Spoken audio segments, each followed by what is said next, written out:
Aujourd'hui, Franck ne s'attaque plus aux distributeurs. Mais il a accepté de nous montrer les failles de la carte bancaire.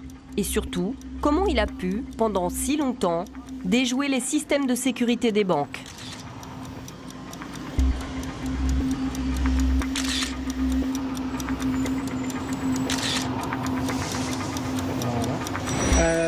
Il y a combien de caméras? Il y a une caméra boule à côté du distributeur, une caméra en haut, puis une caméra qui filme l'entrée. Pour piéger les distributeurs, les escrocs commencent toujours par un repérage discret, à l'heure où la banque est fermée. Sur ce type de distributeur qui est spécifique à cette banque, on va avoir un faux plafond qui va venir se poser ici au-dessus, qui va nous permettre d'enregistrer, en tout cas de filmer le code personnel de la personne. Puis plus ici un petit cache qu'on va poser sur le distributeur qui va nous permettre de récolter les données de la carte bancaire. Ce que décrit Franck, c'est une technique qui s'appelle le skimming. Pour rester invisible aux yeux des clients, de la banque et de la police, elle demande beaucoup de précision. Là, on a 1 mm de jeu entre la bouche et le distributeur, ce qui va nous permettre de clipser parfaitement le dispositif et sans qu'il bouge. Pour ces délinquants, tous les distributeurs ne se valent pas. Ici, nous sommes dans le 16e arrondissement de Paris. Quartier chic, beaucoup de commerce, donc quartier très très fréquenté, c'est une cible idéale. Je pense que le week-end, sur un samedi, on peut tourner entre 200 et 300 cartes. Nous retrouvons Franck. L'ancien escroc va nous expliquer une partie de la fabrication des pièges qu'il posait sur les distributeurs. Le matériel s'achète dans un magasin de bricolage. On va prendre 2 plaques de plexi. Une plaque de PVC. Une tige en métal. Des éléments du faux plafond que Franck choisit avec soin. La différence entre le travail avec passion et le travail fait à l'arrache, c'est les années de prison. Direction ensuite le rayon des composants électroniques. Est-ce que vous avez des enregistreurs numériques? Oui, c'est des petits modèles. Franck y achète la petite caméra qui permet de filmer les clients en train de composer leur code secret. Nous avons choisi de ne pas vous montrer la liste exhaustive des courses de Franck, même si tout le matériel qu'il a acheté est en vente libre.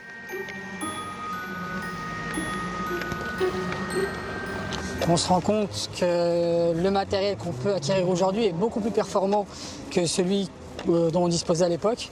Ce qui à l'époque tenait dans une camionnette, aujourd'hui tient dans la poche. Avec ce que j'ai dans les mains, on peut vulgairement dire qu'on peut braquer la banque. Un des éléments du dispositif s'appelle le skimmer, un appareil électronique qui récupère les informations des cartes bancaires. Les escrocs le trouvent sur Internet, en toute légalité. Les skimmers servent aussi à encoder les badges de cantine, les passes d'hôtel ou les cartes de fidélité.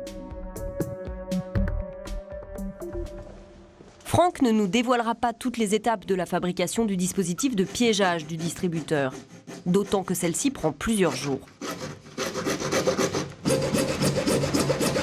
Alors cette plaque, c'est ce qui va constituer la majeure partie du faux plafonnier dans lequel va être placé un dispositif qui va filmer les personnes en train de taper leur code. L'escroquerie à la carte bancaire est punie de 5 ans d'emprisonnement, 10 ans si elle est commise en bande organisée et de 300 000 € d'amende. Maintenant, on va placer la caméra. Cette mini-caméra permet aux délinquants de filmer le code confidentiel de la victime. À travers ce trou d'à peine 2 mm de diamètre, percé dans le faux plafond du distributeur. C'est un des moyens pour un client vigilant de détecter la présence d'un piège. Dans la fente du distributeur, l'escroc va placer le skimmer. Cette pièce électronique copie la piste magnétique de la carte bancaire. Pour un dispositif complet, d'autres étapes sont nécessaires. Nous ne les verrons pas. Donc là, on va faire un petit test.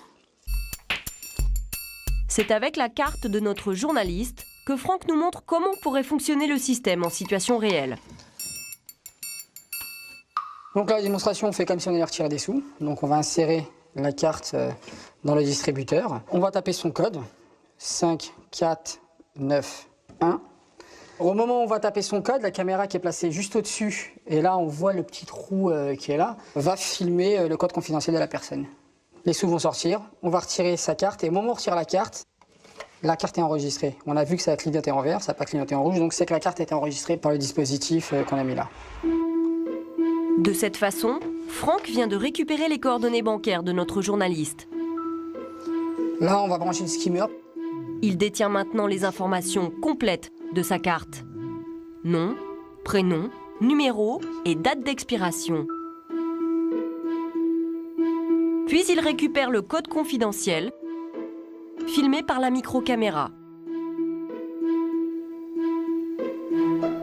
Toutes ces données, Franck les transfère sur un support vierge disposant d'une piste magnétique. Cela s'appelle l'encodage. Il vient de fabriquer une copie parfaite de la carte de notre journaliste. La carte bleue peut être copiée sur n'importe quel support possédant une piste magnétique. Donc une autre carte bleue, une carte de fidélité, des cartes vierges qui se vendent dans le commerce possédant une piste magnétique, des tickets de parking, peu importe. Ici, c'est une carte de fidélité d'une grande chaîne de cinéma française que Franck transforme en carte bancaire. Donc cette carte égale celle-là. Dans les pays de l'Union européenne, les retraits par carte bancaire sont sécurisés par une puce. Or, les fausses cartes de Franck ne possèdent pas de puce, mais seulement une piste magnétique.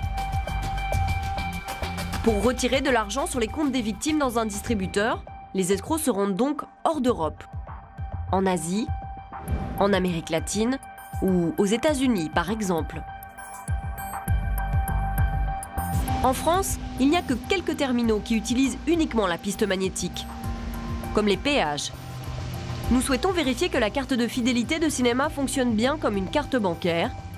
Nous prenons donc l'autoroute. Voilà, donc là je vais effectuer un paiement sur l'autoroute avec une carte de fidélité de cinéma.